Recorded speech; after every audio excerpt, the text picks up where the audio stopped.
Evet, dördüncü sorudayız. Bu dizelerde aşağıdakilerden hangisi yoktur? Şimdi diyor ki rüzgarın savurduğu. Savurduğu dediği şuradaki iyilik, yani tamlanandır arkadaşlar. Tamlanan ekinin diğer adı iyilik ekidir.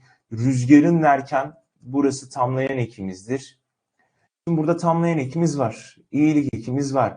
Nereden? Uzaktan. Dandan eki. Nereden sorusuna cevap veriyorsa bu ayrılma hal ekidir.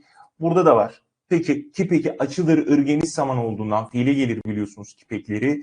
Geniş zaman ekimizdir.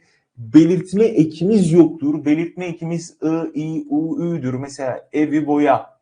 Şimdi neyi boya, neyi ve kimi sorusuna cevap verir.